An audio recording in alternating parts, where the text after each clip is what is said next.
नमस्कार दोस्तों, मेरा नाम है शशिकांत पंडित और आपका स्वागत है मूव क्लासेस में। तो इस वीडियो में हम लोग कंटिन्यू कर रहे हैं अपना zero to hero series for biology.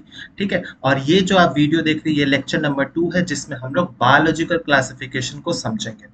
जो पहला लेक्चर था उसमें हम लोग ने बेसिकली इंट्रोडक्शन टू बायोलॉजी को समझा है।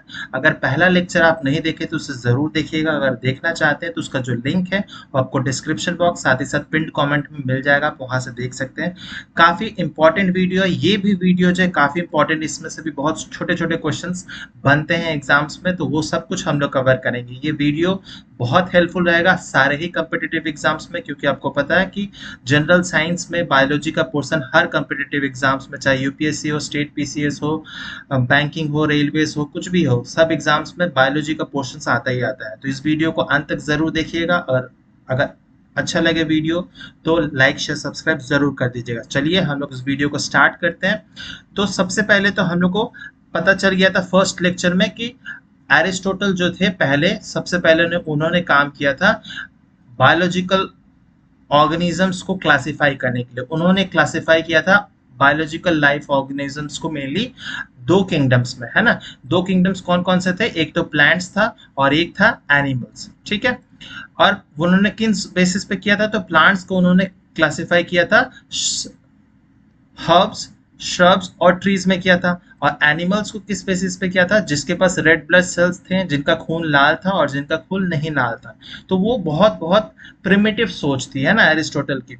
लेकिन धीरे धीरे इसमें बहुत सारे साइंटिस्ट आए। लीनियस ने भी बहुत ज्यादा योगदान दिया। बाइनोमियल नोमेनक्लेचर की, टैक्सोनॉमी की बातें, वो सब लीनियस की, ये सब मैंने लेक्चर 1 में कवर कर चुके हैं। लेकिन जो बायोलॉजिकल क्लासिफिकेशन मेन जो काम किया गया था वो 1969 में आर.एच. व्हिटेकर ने दिया था। ठीक है, और इस क्लासिफिकेशन को कहा जाता है 5 किंगडम क्लासिफिकेशन सिस्टम। तो क्वेश्चंस में ऐसे आते हैं कि who has given the 5 kingdom classification system, है ना। तो ये जवाब होगा आर.एच. व्हिटेकर। ठीक है, और किन किन बेसिस पे किया गया था वो भी आप देख लेंगे, एंड कौन से 5 किंगडम है वो भी आप देख लेंगे। इस टेबल में आपको समझ आ जाएगा। तो सबसे पहले 5 जो किंगडम है, फर्स्ट इज कॉल्ड मोनेरा। ठीक है, second is called protista, third is called fungi, fourth is plant and fifth is animalia. ठीक है, इसको प्लांटे कहा जाता है लेकिन आप इसको जस्ट प्लांट किंगडम कह सकते हैं, एनिमल किंगडम कह सकते हैं। तो देयर आर मेनली 5 किंगडम्स। ठीक है, Monera, protist, fungi, plant and animal. अब इनके कैरेक्टरिस्टिक्स बहुत इंपॉर्टेंट है ना। तो देख सकते हैं कि सेल टाइप किस टाइप का है। तो मोनेरा, सिर्फ मोनेरा ही ऐसा किंगडम है जो सब प्रोकैरियोटिक है ना, जिसमें ट्रू न्यूक्लियस प्रेजेंट नहीं है। ये भी बताया था, प्रोकैरियोटिक सेल्स माने जिसके पास ट्रू न्यूक्लियस नहीं होता है। प्रोटिस्टा, फंजाई, प्लांट, एनिमल, ये चारों के पास यूकैरियोटिक सेल्स है। ठीक है, ये डिफरेंस है। फिर जो सेल वॉल होता है, मोनेरा का जो सेल वॉल है वो नॉन सेल्यूलोसिक है, यानी पॉलीसैकेराइड्स और अमाइनो एसिड से बना हुआ है। लेकिन जो प्रोटिस्टा का है, किसी किसी में सेल वॉल प्रेजेंट है, किसी में नहीं है। ठीक है, फंजाई में जो सेल वॉल है वो है, किंतु वो काइटिन से बना हुआ है, एक कॉम्प्लेक्स सुगर मॉलिक्यूल्स से बना हुआ है। प्लांट में ऑब्वियसली सेल वॉल प्रेजेंट होता है, which is made up of cellulose, hemicellulose और पेक्टिनियन, तीनों से ही मेनली सेल वॉल बनता है। ठीक है, और एनिमल में ऑब्वियसली सेल वॉल एब्सेंट होता है। तो बहुत इंपॉर्टेंट है, अगर ये टेबल को आप समझ जाएंगे तो ये 5 किंगडम्स को आसानी से समझ सकते हैं। ये टेबल बहुत बहुत इंपॉर्टेंट है। ठीक है, तो सेल वॉल के बेसिस पे भी अलग अलग किंगडम्स किए गए हैं।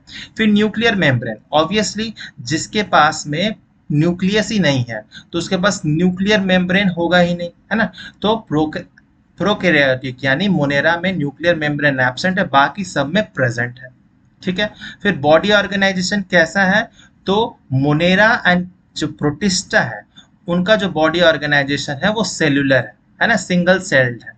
बाकी जो जितने भी है मल्टी सेल्यूलर है, टिश्यू है, ऑर्गन लेवल है ना। तो ये मिल जाएंगे Fungi, Plantae and animal. Monera and Protista ऐसे 2 किंगडम्स हैं जिनमें cellular level of body organisation है। अब मोड ऑफ न्यूट्रिशन जो है मोनेरा में क्या है? तो मोनेरा में दोनों ही टाइप ऑफ न्यूट्रिशन है, ऑटोट्रोपिक भी है और हेटरोट्रोपिक भी है। ऑटोट्रोपिक में भी 2 टाइप के हैं, एक है केमोसिंथेटिक एंड दूसरा है फोटोसिंथेटिक। ठीक है, तो केमोसिंथेटिक यानी जो केमिकल एनर्जी के थ्रू से वो खाना बनाता है, फोटोसिंथेटिक यानी सन की रोशनी से खाना बनता है। हेट्रोट्रॉपिक में हम लोग ने पढ़ा था सैप्रोफिटिक एंड पैरासिटिक, है ना, जो सैप्रोफिटिक यानी डेड एंड डिकेइंग ऑब्जेक्ट को खाकर एनर्जी बनाता है, एंड पैरासाइटिक यानी वो होस्ट पर डिपेंडेंट होता है ना, होस्ट को खाकर या होस्ट से एनर्जी लेता है।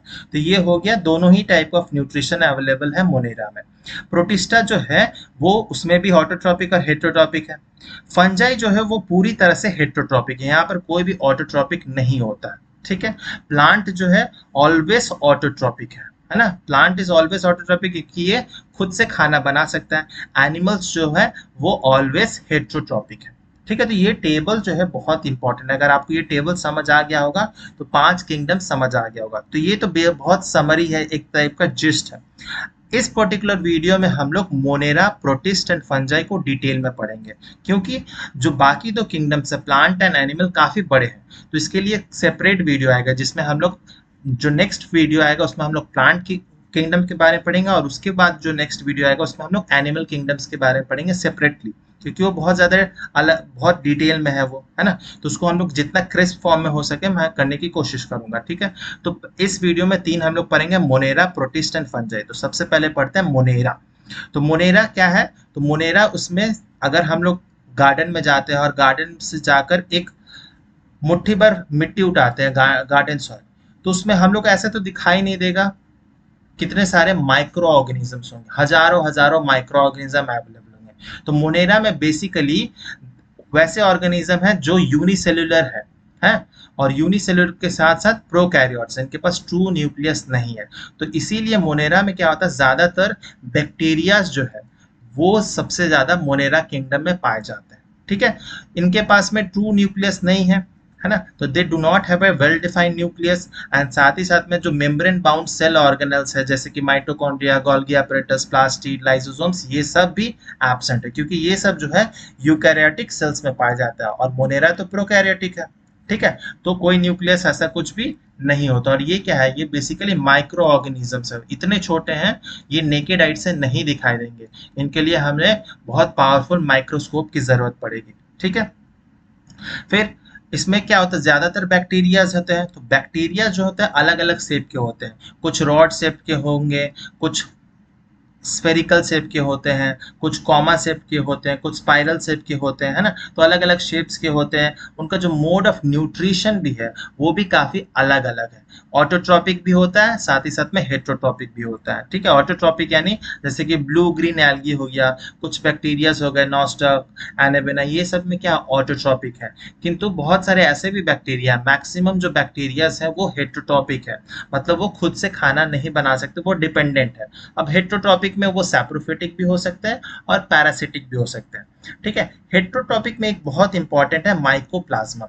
माइकोप्लाज्मा के बारे में बहुत इंपॉर्टेंट एक जानकारी आपको याद रखनी चाहिए। माइकोप्लाज्मा सबसे स्मॉलेस्ट लिविंग ऑर्गेनिज्म है, स्मॉलेस्ट लिविंग ऑर्गेनिजम्स है जो विदाउट ऑक्सीजन भी सरवाइव कर सकता है, इसको ऑक्सीजन की जरूरत नहीं होती है।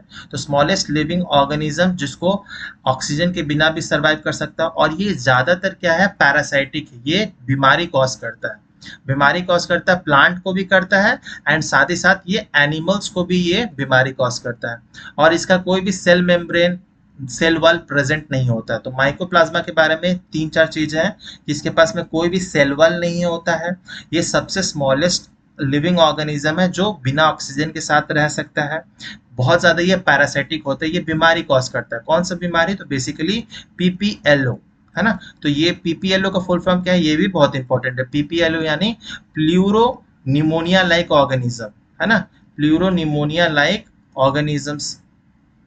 तो बहुत सारे ऐसे बैक्टीरियाज हैं जो क्या करते हैं, बहुत सारे बीमारी कॉज करते है ना। बहुत सारे ऐसे बैक्टीरियाज हैं जो बहुत ज्यादा डेलियस भी होते हैं। तो पीपीएलओ जो माइकोप्लाज्मा है उसको प्लूरो निमोनिया लाइक ऑर्गेनिजम्स भी कहा जाता है, जो बेसिकली न्यूमोनिया जो बीमारी है वो होता है, ठीक है। तो ये माइकोप्लाज्मा के लिए बहुत इंपॉर्टेंट है, माइकोप्लाज्मा के लिए लिख लीजिएगा। Then we come to 2 types of mainly bacteria हम लोग पढ़ेंगे, वो है archaebacteria and eubacteria. Archaebacteria, archae से ही आप समझ सकते हैं, आर्की यानी आर्कियोलॉजिकल, जो पुराना है, प्रिमिटिव काइंड ऑफ है ना। तो these are group of prokaryotes which are also known as living fossils. बहुत बहुत पुराने हैं, बहुत, जब बिग बैंग थ्योरी अर्थ का फॉर्मेशन हुआ था तब से ही ये सारे बैक्टीरियाज प्रेजेंट है। और इनका जो सेल वॉल स्ट्रक्चर होता है वो काफ़ी ज़्यादा डिफरेंट होता है नॉर्मल बैक्टीरिया से। इसीलिए ये क्या होते हैं, ये बहुत हार्शेस्ट हैबिटेट में भी पाए जाते हैं। हार्शेस्ट हैबिटेट मतलब एक्सट्रीम सैलिनिटी, जहाँ सॉल्ट का कंसेंट्रेशन बहुत ज़्यादा है। टेम्परेचर, हाई टेम्परेचर में भी सर्वाइव कर सकते हैं, है ना। जैसे कि अगर मान लीजिए 40 डिग्री टेम्परेचर होता है तो हम ह्यूमन सर्वाइव करने में हमें दिक्कत होती है, एसी फैन चला के बैठ जाते हैं हम लोग। लेकिन ये सब बैक्टीरिया जो है 70 डिग्री 80 डिग्री पे भी सर्वाइव आसानी से कर जाते हैं। क्यों? क्योंकि इनका जो सेल वॉल स्ट्रक्चर है वो काफ़ी ज़्यादा डिफरेंट है, इनको टफ कंडीशन में भी सर्वाइव किया जा सकता है। तो high salinity, high temperature, high acidic, hot spring पे भी, मार्शी एरिया, सब जगह में मिल जाएगा। इवन ये जो आर्की बैक्टीरिया है, ये जो रूमिनेंट एनिमल्स होते हैं, गाय भैंस कैटल वगैरह, इनके गट में भी, पेट में भी पाया जाता है। जो क्या करता है, डाइजेशन में हेल्प करता है, सेल्यूलोज का डाइजेशन में हेल्प करता है और मीथेन गैस का फॉर्मेशन करता है, मीथेन CH4 गैस का ये फॉर्मेशन करता है। तो ये था आर्की बैक्टीरिया, बहुत पुराने होते हैं, लिविंग फॉसिल्स होते हैं, ऑब्वियसली प्रोकैरियोट है। इनका जो सेल वॉल स्ट्रक्चर है काफ़ी डिफरेंट है, इसीलिए हार्शेस्ट हैबिटेट में पाए जाते हैं। रूमिनेंट में भी ये सब पाया जाता है क्योंकि ये सेल्यूलोज का डाइजेशन करते हैं और गैस का, मीथेन गैस का लिबरेशन होता है। ठीक है, तो ये था बस आर्की बैक्टीरिया के बारे में। नेक्स्ट हम लोग पढ़ेंगे वो है यू बैक्टीरिया। यू बैक्टीरिया यानी यू का मतलब होता है ट्रू, है ना। तो this are called basically true bacteria. ये नॉर्मल वाले जो बैक्टीरियाज होते हैं are characterised by presence of rigid cell wall. जो रिजिड सेल वाला सेल वॉल जो है मेनली पॉलीसैकेराइड्स का ही बना होता है, कॉम्प्लेक्स सुगर्स मॉलिक्यूल का ही बना होता है। उनके पास मोटिलिटी भी होता है और मोटिलिटी जो है फ्लेजेला के कारण आता है। ठीक है, तो डिस्कवर्ड किसने किया था, तो पहला लिविंग बैक्टीरिया जो था वो लीवेनहुक ने किया था। तो बहुत इंपॉर्टेंट है, फर्स्ट डिस्कवर्ड किसने किया था, तो लीवेनहुक। बट बैक्टीरिया जो टर्म है ये किसने कॉइन किया था, तो ये एरेनबर्ग है। ठीक है, 1928 में बैक्टीरिया टर्म हुआ था, लेकिन जो डिस्कवरी हुई थी इस ऑर्गेनिज्म की वो लीवेनहुक ने किया था। लेकिन लीवेनहुक को पता नहीं था कि ये इसका बैक्टीरिया है ना, वो बहुत बाद में एरेनबर्ग ने दिया था। फिर लुईस पैस्चर, ये भी बहुत इंपॉर्टेंट है, क्वेश्चन में आता है। तो ये फर्मेंटेशन, पैस्चराइजेशन जैसे टेक्निक पे ये सब काम कर चुके हैं और इसीलिए लुईस पैस्चर को फादर ऑफ माइक्रोबायोलॉजी कहा जाता है। ठीक है, तो बहुत इंपॉर्टेंट है। क्यों माइक्रोबायोलॉजी, क्यों? क्योंकि ये सारे जो ऑर्गेनिज्म हैं बहुत बहुत छोटे होते हैं, माइक्रोन साइज के होते हैं। इनको हम नेकेड आई से बिल्कुल नहीं देख सकते, इनके लिए बहुत पावरफुल माइक्रोस्कोप चाहिए। जो स्कूल्स में, कॉलेजेस में माइक्रोस्कोप होते हैं उससे भी बहुत बार ये इतने छोटे होते हैं कि दिखाई नहीं देता है। जैसे माइकोप्लाज्मा जो PPLO है वो नॉर्मल माइक्रोस्कोप, जो कॉम्पाउंड माइक्रोस्कोप होता है उससे भी नहीं दिखता। उसके लिए क्या चाहिए, उसके लिए हमें स्कैनिंग माइक्रोस्कोप चाहिए, है ना। उसके लिए हमें स्कैनिंग माइक्रोस्कोप, जिसको हम लोग कहते हैं इलेक्ट्रॉन माइक्रोस्कोप चाहिए, है ना। तो इसके लिए ये सब चीजें मैं बाद में कभी बता दूंगा इलेक्ट्रॉन माइक्रोस्कोपी के बारे में। यू बैक्टीरिया समझ आ गया। अब इसमें एग्जांपल जो है बहुत इंपॉर्टेंट है, cyanobacteria. This are called basically blue green algae. तो ऐसे बहुत ज्यादा आप देखते हैं जो पॉल्यूटेड वाटर बॉडीज होती है ना, जो जहाँ से बदबू आती है, स्मेल आती है, तो वहां पर ऐसे करके कुछ काई जम जाते हैं पेड़ पानी के ऊपर में और पूरा ग्रीन नजर आने लगता है ना।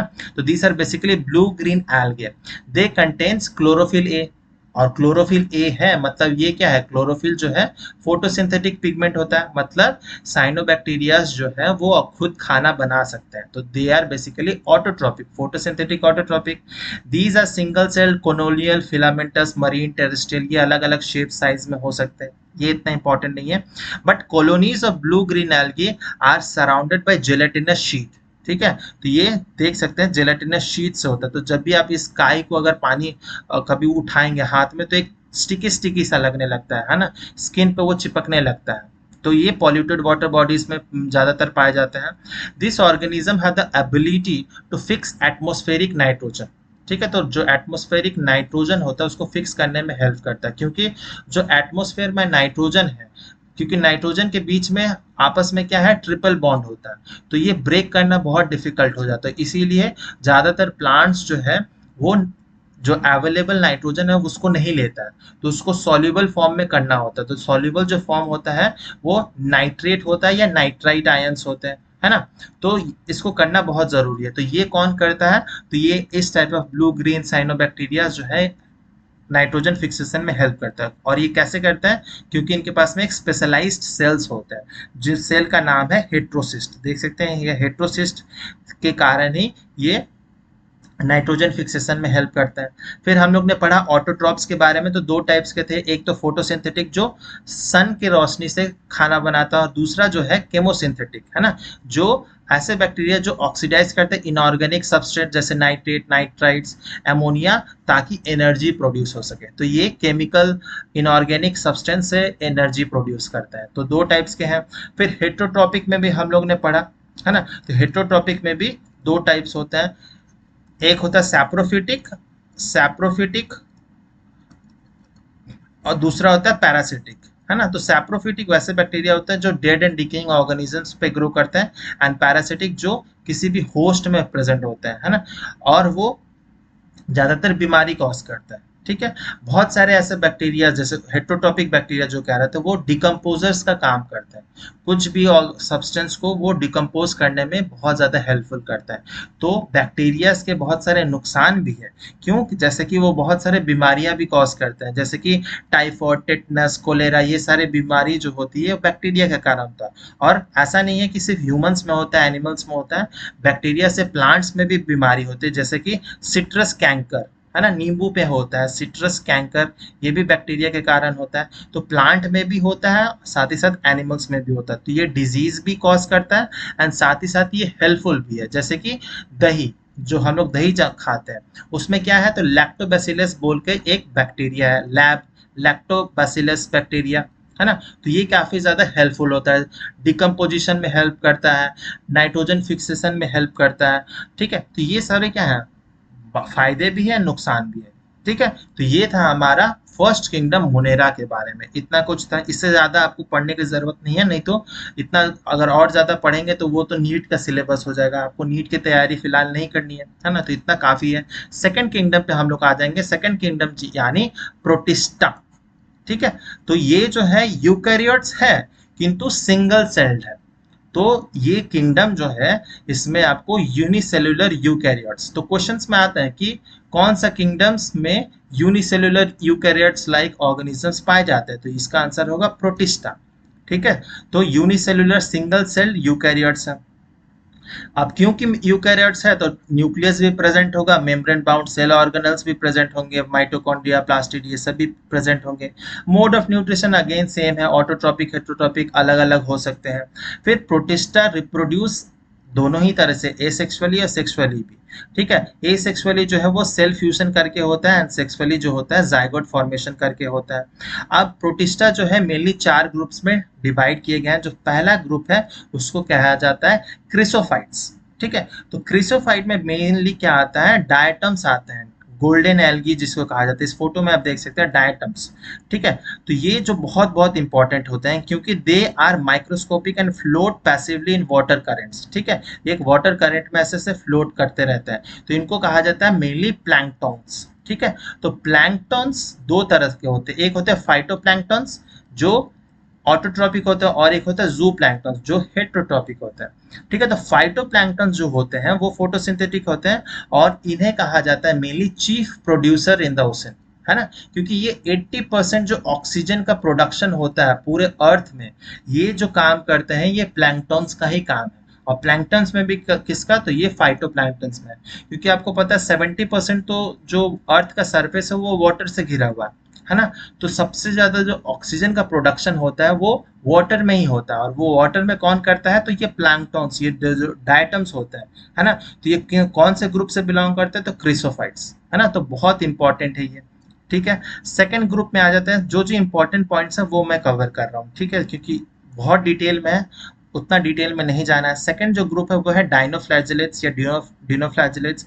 ये अलग अलग कलर्स के हो सकते हैं, देख सकते हैं फोटोज मैंने अटैच की हुई है, रेड, ग्रीन, ब्लू अलग अलग होता है। इसमें जो क्वेश्चन आते हैं कि रेड डाइनोफ्लैजेलेट्स जिनका नाम है gonyaulax undergo such rapid multiplication that they make sea appear red, और इसी को कहा जाता है रेड टाइड्स। तो अगर बहुत ज्यादा प्रोडक्शन हो जाता है ऐसे डाइनोफ्लैजिलेट्स का, तो क्या होगा, जो समुद्र होगा या रिवर होगा या ओशन होगा वो पूरा उसी कलर में रंग जाता है ना। तो रेड टाइट किसके कारण होता है, तो डायनोफ्लैजेलेट्स, और उसका जो एग्जाम्पल है वो है गोनियोलक्स। तो ये काफी इंपॉर्टेंट है, रेड टाइट से बहुत बार ऐसा क्वेश्चन पूछे जाता है, ठीक है। तो ये कौन से किंगडम में आएंगे, तो ये प्रोटिस्टा में आएंगे, ठीक है। दूसरा ग्रुप के बाद आते हैं तीसरा ग्रुप। तीसरा जो ग्रुप है वो है यूग्लिनॉइड्स, ठीक है। यूग्लिनॉइड जो है cell wall, instead of cell wall they have a protein rich layer called pellicle, और इसी पेलिकल के कारण क्या होता है, इनकी जो बॉडी होती है काफी ज्यादा फ्लेक्सिबल होती है, ठीक है। तो सेल वॉल नहीं होता है, मैंने बताया था कि मोने प्रोटिस्टा में किसी किसी में सेल वॉल होता है, किसी किसी में नहीं होता है। तो protein rich layer pellicle present होता है। दो दे आर फोटोसिंथेटिक, ये बहुत इंपॉर्टेंट है कि जब सनलाइट आती है तो ये फोटोसिंथेटिक बन जाता है, खाना बनाने लगते हैं, और अगर सनलाइट नहीं रहेगी तो ये हेटरोट्रॉप्स बन के घूमने लगता है, ठीक है, और वो छोटे छोटे स्मॉल ऑर्गेनिजम्स को खाने लगते हैं। तो ये बहुत इंपॉर्टेंट फीचर है इसमें कि दे becomes photosynthetic in the presence of sunlight, and in the deprived of sunlight they become like a behave like an heterotrophs। तो ये इंपॉर्टेंट है। एग्जाम्पल क्या है यूग्लिनॉइड्स का, तो बहुत सिंपल है, ये यूग्लिना, यूग्लिना जो है एग्जाम्पल है, ये देख सकते हैं जो फोटो में ये यूग्लिना ही है।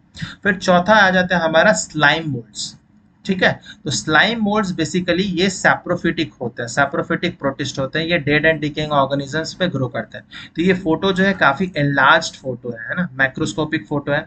तो ये डेड एंड डिकेइंग ऑर्गेनिज्म जैसे काउडंग वगैरह पे होते हैं, ठीक है। तो under suitable condition they form aggregation, ठीक है, सुटेबल कंडीशन पे ये एग्रीगेशन बना देता है, और उस एग्रीगेशन को मेनली ये प्लास्मोडियम कहा जाता है।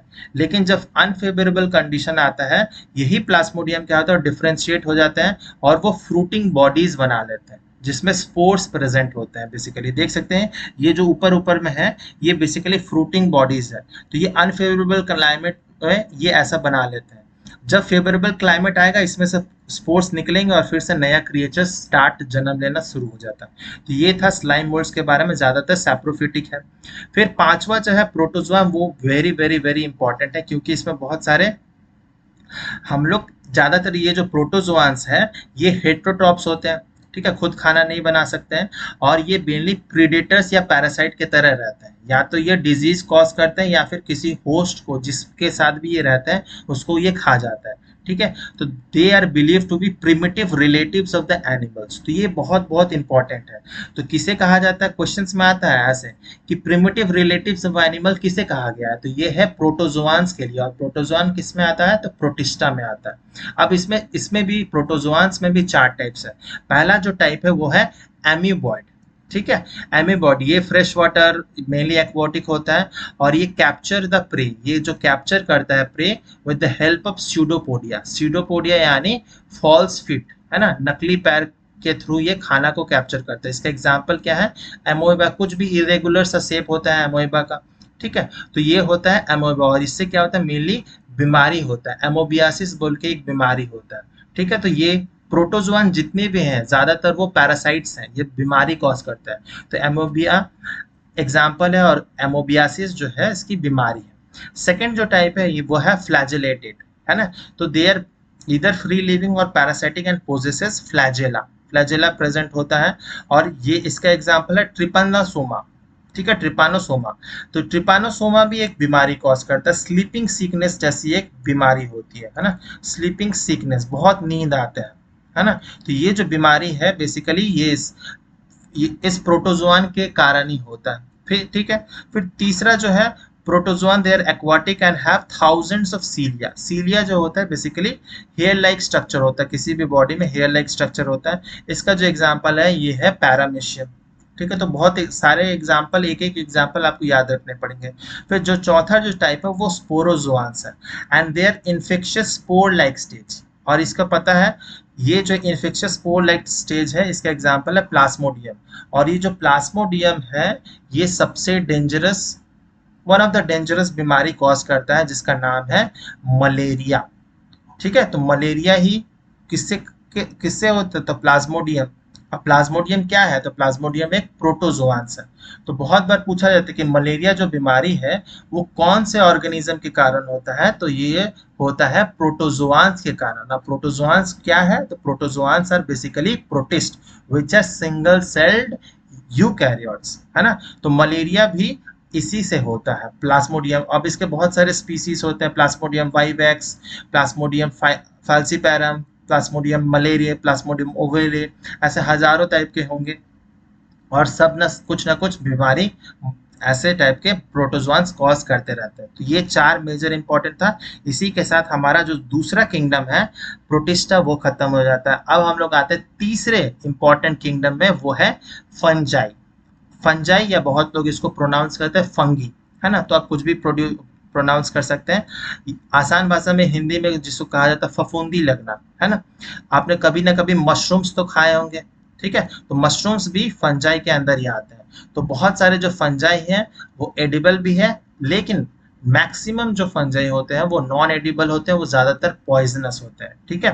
तो इनके कुछ फीचर्स देख लीजिए। तो फंजाई या बेसिकली यूकैरियोट, ठीक है, नॉन ग्रीन बिकॉज इसमें कोई क्लोरोफिल नहीं होता है, ठीक है, तो इनका क्लोरोफिल नहीं होता है, ये खुद से खाना नहीं बना सकते हैं। तो ये सारे के सारे जो है वो हेट्रोट्रॉपिक है। पहले तो जो थे वो ऑटोट्रॉपिक और हेट्रोट्रॉपिक दोनों थे, लेकिन फंजाई जो है सारे के सारे हेट्रोट्रॉपिक है, ठीक है, हेट्रोट्रॉपिक न्यूट्रिशन है। Obtain their food from dead and decaying matters, है ना, जो सैप्रोफाइट्स बेसिकली जिसको कहा जाता है। फंजाई को बहुत बार क्या है सैप्रोफाइट्स भी कहा जाता है, ठीक है, तो ये भी इंपॉर्टेंट है। तो ये सैप्रोफाइट्स बेसिकली फंजाई को कहा जाता है। तो इनका जो सेल वॉल होता है वो नॉर्मल सेल्यूलोज वगैरह से नहीं बना होता, वो काइटिन से बना होता है, ठीक है, काइटिन। यही काइटिन जो है आपको जो ऑर्थोपोडास होते हैं, जो जैसे कॉकरोच का जो एक्सोस्केलेटन होता है, वही वाला मटेरियल इसका भी सेल वॉल में प्रेजेंट होता है, काइटिन, ठीक है। फिर फंजाई जो है वो फंजाई यार बेसिकली कॉस्मोपॉलिटन, कॉस्मोपॉलिटन यानी वो सब जगह में आपको अवेलेबल मिल जाएगा। स्पेशली जब अभी जैसा बरसात का टाइम है, मानसून के टाइम में फंजाई जो है बहुत आसानी से लग जाता है। आपको देखते होंगे जैसे कि अगर आपके पास लेदर का शूज है, लेदर का कुछ वॉलेट है या जैकेट है, उसमें क्या होता है व्हाइट व्हाइट सा ऐसा लगने लगता है ना, तो वो बेसिकली क्या है फंजाई है। अचार जो होता है, अगर अचार को भी हम लोग गीले हाथ से छू लेते हैं तो उसमें भी फंजाई लग सकता है। तो फंजाई जो है वो सब जगह में air, water, soil, plant, animal सब जगह ग्रो कर जाते हैं, ठीक है। फंजाई जो होते हैं वो फिलामेंटस होते हैं, ठीक है, फिलामेंट्स होते हैं and their body mainly consist of long slender thread like structures. Thread like structures को मेनली हाइफा कहा जाता है और हाइफा के नेटवर्क को मेनली माइसेलियम कहा जाता है। तो इस फोटो में समझ आ जाएगा, सिंगल थ्रेड लाइक स्ट्रक्चर को, एक एक सिंगल थ्रेड लाइक स्ट्रक्चर को हाइफा कहा जाता है और इसी का अगर वो नेटवर्क बन जाए उस नेटवर्क को मेनली कहा जाता है व्हाट, माइसेलियम। तो ये पता चल गया। इनका जो रिजर्व फूड मटेरियल होता है वो मेनली ग्लाइकोजन एंड ऑयल्स होते हैं प्रेजेंट, ठीक है।